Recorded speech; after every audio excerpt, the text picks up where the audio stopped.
Screen पर दो तस्वीरें हैं।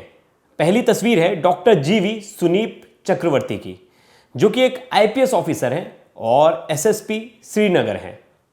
दूसरी तस्वीर है उमर और मुजम्मिल की, जो कि आतंकी हैं और कश्मीर से हैं ये भी, और अल फला यूनिवर्सिटी में प्रोफेसर थे। अब इन तीनों डॉक्टर के बीच का कनेक्शन क्या है? ये वही आईपीएस ऑफिसर हैं जो डॉक्टर थे, डॉक्टर के बाद इन्होंने यूपीएससी दिया, यूपीएससी का एग्जाम क्रैक करके ये आईपीएस बन गए और इनकी पोस्टिंग हो गई कश्मीर में। कश्मीर में रहकर इन्होंने बहुत सारे आतंकी नेटवर्क का खुलासा किया और इन डॉक्टर्स, जो आतंकी डॉक्टर्स हैं उमर और मुजम्मिल, इन तक भी पहुंचने में एसएसपी साहब का बहुत बड़ा रोल है।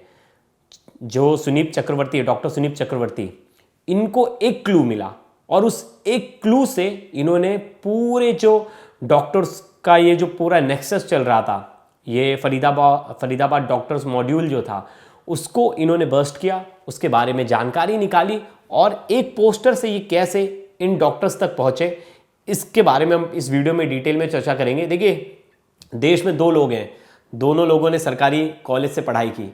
एक डॉक्टर बनता है, बाद में सोचता है मुझे देश की सेवा करनी है और वो पुलिस में चला जाता है। दूसरा डॉक्टर बनता है और सोचता है कि मुझे देश के साथ ही गद्दारी करनी है और आतंकी बन जाता है। तो इन दोनों डॉक्टर्स की स्टोरी हम इस वीडियो में डिस्कस करेंगे कि कैसे एक डॉक्टर ने दूसरे डॉक्टर को पकड़ा। लास्ट तक ये वीडियो जरूर देखिएगा। नमस्कार, मेरा नाम है प्रवेश पांडे और आप देख रहे हो क्राइम तक। रेड फोर्ट के बाहर जो ब्लास्ट हुआ, उसमें डॉक्टर्स का जो टेरर मॉड्यूल था उसके बारे में पता चला कि कैसे कई डॉक्टर्स मिलकर एक बड़े प्लानिंग के तहत बड़ा ब्लास्ट करना चाहते थे, लेकिन उस प्लानिंग को एक डॉक्टर ने ही फेल किया। वो डॉक्टर है कौन? वो डॉक्टर हैं एसएसपी श्रीनगर डॉक्टर जीवी सुनीप चक्रवर्ती। ये जो श्रीनगर है वहाँ के एसएसपी हैं और एक आईपीएस ऑफिसर हैं, 2014 बैच के आईपीएस ऑफिसर हैं। और इन्होंने इनके बारे में पता कैसे लगाया?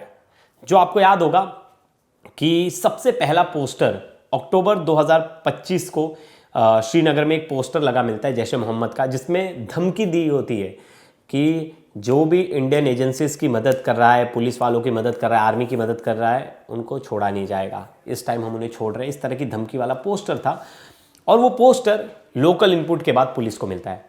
अब आपको पता ही होगा, ये श्रीनगर के एसएसपी थे, तो इनको इस बारे में जानकारी मिली कि इस तरह का पोस्टर है। ये खुद गए मौके पर और इन्होंने देखा उस पोस्टर को, और पोस्टर के बाद इन्होंने उस मामले को हल्के में नहीं लिया, क्योंकि आए दिन कहीं ना कहीं इस तरह के पोस्टर्स जो हैं वो कश्मीर में जो ओवरग्राउंड वर्कर्स हैं वो लगा देते हैं और वो चाहते हैं कि ज़्यादा से ज़्यादा लोग आतंकवादी गतिविधियों के साथ जुड़े हैं। जैश-ए मोहम्मद के बहुत सारे लोग एक्टिवली वर्क कर रहे हैं, तो इन्हें उसमें कुछ ऐसी चीज़ थी, लगा कि नहीं, ये मामला जितना हल्का लग रहा है उतना हल्का है नहीं, इसके पीछे एक बड़ा टेरर ग्रुप हो सकता है और बहुत सारे लोग इन्वॉल्व हो सकते हैं, क्योंकि इस तरह खुलेआम प्रचार करना और धमकी देना ये किसी बड़े मकसद की तरफ इशारा करता है। अब ये बात जब पूरी तरह से उन्होंने इस जगह का मुआयना किया, इसके बाद इन्होंने टीम लगा दी। बोले कि नहीं, जब उनके साथ बाकी के ऑफिसर्स थे उन्होंने बोले सर ऐसे तो पोस्टर्स आए दिन लगे होते हैं, कुछ बहुत बड़ी चीज़ नहीं है। उन्होंने बोला नहीं, इसके बारे में हर एक जानकारी चाहिए, डिटेल इन्फॉर्मेशन चाहिए, कौन इस पोस्टर्स के पीछे है, किसने लगाया है, सब कुछ मेरे टेबल पर चाहिए। जिसके बाद Jammu Kashmir police actively work करने लगी। जो आसपास के इलाके थे, जो जगह था नौगाम, वहाँ छानबीन करने लगी। श्रीनगर में ये जगह आती है नौगाम। अब छानबीन कर रही थी तो पुलिस को बहुत सारी इन्फॉर्मेशन मिलने लगी। इसमें पता चला कि 3 ओवरग्राउंड वर्कर्स हैं जो ये पोस्टर लगाने में जिनका हाथ है, और पुलिस उनके बारे में इन्वेस्टिगेशन कर रही थी। सब कुछ चल ही रहा था, तो पुलिस जब वहाँ पहुँची उस जगह पर, तो पता चला कि एक मौलाना है, मौलाना नासिर, और वो मौलाना जो है वो ओवरग्राउंड वर्कर के साथ जुड़ा हुआ है। पुलिस उसे अरेस्ट करती है। फिर एसएसपी खुद पूछते हैं चक्रवर्ती साहब की इसमें क्या इनपुट मिला, तो पता चलता है सर एक मौलाना है, लेकिन मौलाना का कोई पास्ट नहीं रहा है ऐसा इस तरह की चीज़ों का, मतलब वो किसी आतंकवादी एक्टिविटीज़ में इन्वॉल्व नहीं रहा है और एरिया में भी उसका अच्छा नाम है। वो बोलते नहीं, जो शक के घेरे में सबको उठाओ और सबसे पूछताछ करो। मौलाना को लाते, मौलाना से पूछताछ करते, तो पहले तो वो यहाँ वहाँ की बातें बताता है, लेकिन बाद में जब उसका मोबाइल फ़ोन खंगाला जाता है और बहुत सारी चीज़ें उसके लैपटॉप से निकल कर जो सामने आती हैं, उसके बाद एक अच्छा इन्फॉर्मेशन पुलिस के पास होता है। वो इन्फॉर्मेशन क्या था? वो इन्फॉर्मेशन ये था कि इसके साथ कई डॉक्टर्स जुड़े हुए हैं और वो जो नेटवर्क है आतंकी नेटवर्क है। यहाँ से पहली कड़ी मिलती है जो एसएसपी श्रीनगर थे डॉक्टर जीवी सुनीप चक्रवर्ती के पास ये पहला इनपुट आता है। उस पहले इनपुट के बाद पुलिस और एक्टिवली वर्क करती है और पुलिस के हाथ, जम्मू कश्मीर पुलिस के हाथ में एक और लीड लगती है। वो लीड किसकी थी? वो लीड थी आदिल अहमद की। आदिल अहमद जो है वो जम्मू कश्मीर के अनंतनाग का रहने वाला था और वो काफ़ी टाइम से जम्मू कश्मीर में नहीं रह रहा था, वो रह रहा था सहारनपुर में। सहारनपुर में उसने अपना एक हॉस्पिटल ओपन कर लिया था और क्लिनिक चला रहा था।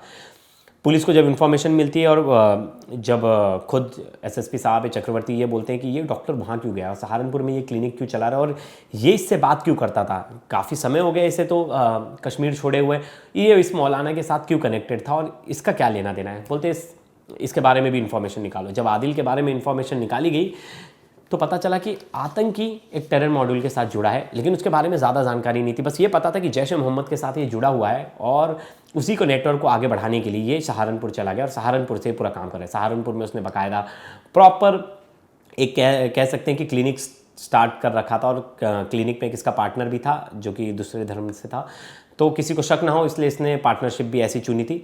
जिसके बाद पुलिस इसे 7 नवंबर को अरेस्ट करती है। पुलिस, जम्मू कश्मीर पुलिस को जब इसके बारे में पता चलता और इसे अरेस्ट करती तो खुद जो एसएसपी चक्रवर्ती हैं वो खुद इसके बारे में जानकारी लेते हैं और पूछते हैं कि इसने क्या क्या बताया और उसे जम्मू कश्मीर लेकर जाया जाता है। जम्मू कश्मीर जब लेकर जाया जाता है, जब उससे पूछताछ होती है तो पूछताछ में वो कहीं अहम खुलासे करता है। पहला खुलासा ये करता है कि इसके साथ और डॉक्टर जुड़े हुए और सबसे पहला नाम बताता है डॉक्टर मुजम्मिल का। अब डॉक्टर मुजम्मिल का नाम बताता है और बताता है कि ये भी पुलवामा के जम्मू कश्मीर का रहने वाला है। तुरंत एसएसपी साहब वापस से टीम लगा देते हैं और मुजम्मिल के बारे में इंफॉर्मेशन निकाला जाती है। मुजम्मिल के बारे में जब इंफॉर्मेशन निकाली जाती है तो पता चलता है कि अल फलाह यूनिवर्सिटी में तो प्रोफेसर है और पहले भी कई एक्टिविटीज़ में इसका इन्वॉल्वमेंट आ जाएगा। शक के आधार पर इसका नाम सामने आया था, लेकिन इसके बारे में कोई ठोस इन्फॉर्मेशन नहीं थी, कोई सुराग नहीं था इसके खिलाफ, तो पुलिस ने इसे अरेस्ट नहीं किया था। फिर पुलिस इसके पास पहुँचती है, इसे अरेस्ट करती है। 9 नवंबर को पुलिस इसके घर की तलाशी लेती तो पता चलता है वहाँ से भारी भरकम जो है वो बम बनाने की सामग्री मिलती है, जिसमें 300 से ज़्यादा किलो अमोनियम नाइट्रेट बताया जा रहा है। यही अमोनियम नाइट्रेट जो है वो दिल्ली कार ब्लास्ट में यूज़ किया गया। मतलब इतना ज़खीरा था, AK-47 था, सब कुछ था। फिर पता चलता है इसी डॉक्टर के कांटेक्ट में एक और डॉक्टर है, डॉक्टर शाहीन। ये सबसे बड़ा नाम था क्योंकि ये जैश ए मोहम्मद की विंग कमांडर थी, महिला विंग कमांडर थी और ये लोगों को इकट्ठा कर रही थी, जितने डॉक्टर्स थे उनको इकट्ठा कर रही थी। सोचिए एक पोस्टर पे एक एसएसपी की नज़र गई, उसने कहा कि ये केस हल्का नहीं है, सिर्फ नॉर्मल पोस्टर नहीं हो सकता, इसके पीछे एक बड़ा नेटवर्क छिपा हो सकता है। और उस पोस्टर को पुलिस जब धीरे धीरे वर्कआउट करती तो कैसे शाहीन तक पहुँचती, फिर शाहीन के बाद उमर का नाम सामने आता है, लेकिन जब तक पुलिस उसके पास पहुँचने वाली होती है उमर के पास, तब तक उमर ने ब्लास्ट कर दिया। अब उमर ने प्लान सडन किया था क्योंकि उसे पता चल गया था कि जम्मू कश्मीर पुलिस किसी भी वक्त उस तक पहुंच जाएगी और बाकी की जो टीम है वो भी इस तक पहुंच जाएगी और ये ज़्यादा भाग नहीं सकता। अब ये तो थे डॉक्टर्स, मतलब ये आतंकी डॉक्टर्स थे जिनके मॉड्यूल के बारे में खुद एक डॉक्टर ने, मतलब जो पेशे से डॉक्टर हैं लेकिन बाद में उन्होंने अपनी जो स्ट्रीम था वो चेंज कर दिया, बाद में ये IPS ऑफिसर बन गए UPSC क्रैक करके। और बताया जाता है कि बहुत ही एक्टिव और बहुत ही स्ट्रिक्ट ऑफिसर हैं ये, ज़रा भी अपने काम में आलसपना, कहा जाता है कि ये जहाँ रहते हैं, जिस फील्ड में रहते हैं, जहाँ ये जिस एरिया में ये गश्त पे रहते हैं, वहाँ ये ज़रा सी भी नरमी बर्दाश्त नहीं करते कि पुलिस की तरफ से ज़रा भी चूक हो। और बहुत सारे बड़े ऑपरेशन को इन्होंने अंजाम दिया है, इनको कई अवार्ड्स मिल चुके हैं। अब इनके बारे में जानते हैं कि एक तो हम जान गए कि ये आतंकी है। सोचिए सरकारी कॉलेज में पढ़ रहे हैं, वहाँ से पढ़कर निकल रहे हैं, सरकारी मेडिकल कॉलेज में ये पढ़ा रहे हैं, मतलब हमारे टैक्स से पैसे से ये पढ़ रहे हैं, इनको सैलरी मिल रही है और वहीं आतंकी बन जा रहे हैं। और एक दूसरे डॉक्टर हैं, डॉक्टर जीवी सुनीप चक्रवर्ती, वो देश के लिए काम कर रहे हैं।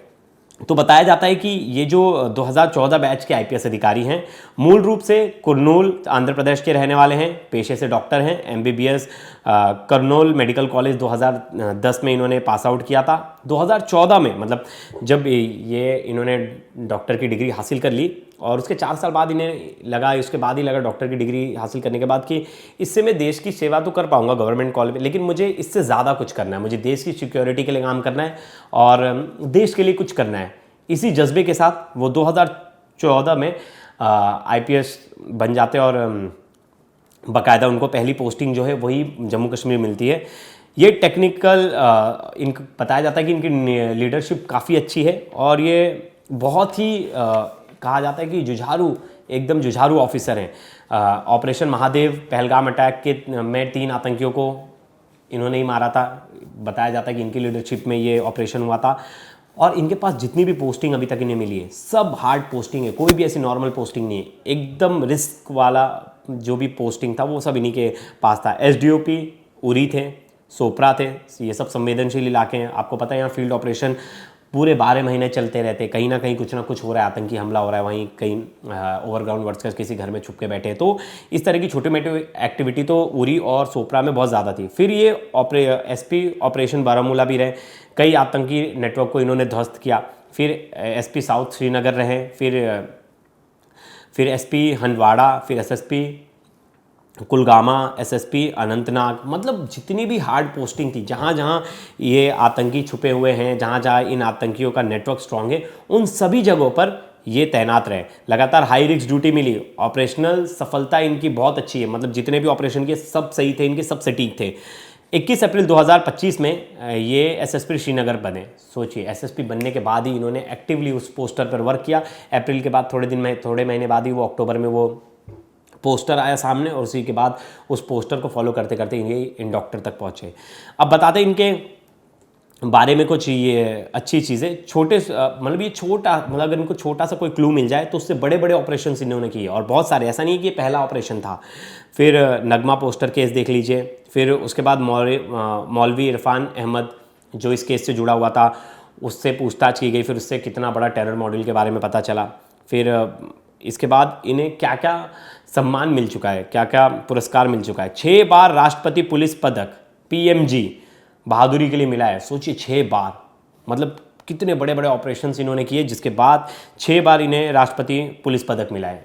ये काफ़ी बड़ा नंबर है, और कहा जाता है कि बहुत रेयर पुलिस वाले हैं जिन्हें 6 से 7 बार मिला है। 4 बार Jammu Kashmir police medal for gallantry मिल चुका है इन्हें। सोचिए कितने एक्टिव, कितने अच्छे ऑफिसर हैं ये, कि अपना काम ईमानदारी से कर रहे हैं और डट कर रहे हैं। इन्होंने कभी शिकायत नहीं दी कि मुझे हार्ड पोस्टिंग दी गई है। ये कहते हैं कि मुझे ऐसी पोस्टिंग दी जाए जहाँ ये आतंकी बैठे हैं, वहाँ इन्हें घर से निकाल कर मारूंगा और इनके पूरे टेरर मॉडल को ख़त्म करूंगा।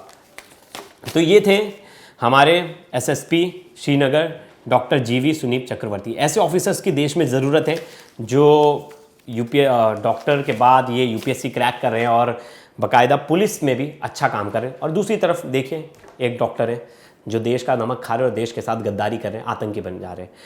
तो ऐसा नहीं है कि सभी डॉक्टर्स बुरे हैं और सभी लोग बुरे हैं, कुछ डॉक्टर्स अच्छे भी हैं, और उन डॉक्टर्स में से कुछ ऐसे ऑफिसर्स हैं जिन्होंने मिसाल पेश की। उसमें से एक थे डॉक्टर जीवी सुनीप चक्रवर्ती। और इनके बारे में इंफॉर्मेशन निकालूंगा और इनकी अच्छी अच्छी स्टोरीज, इन्होंने कितने ऑपरेशंस किए वो आप तक लेकर आऊँगा। आप ढेर सारे कमेंट्स कीजिएगा, आपकी इस वीडियो पर क्या राय है।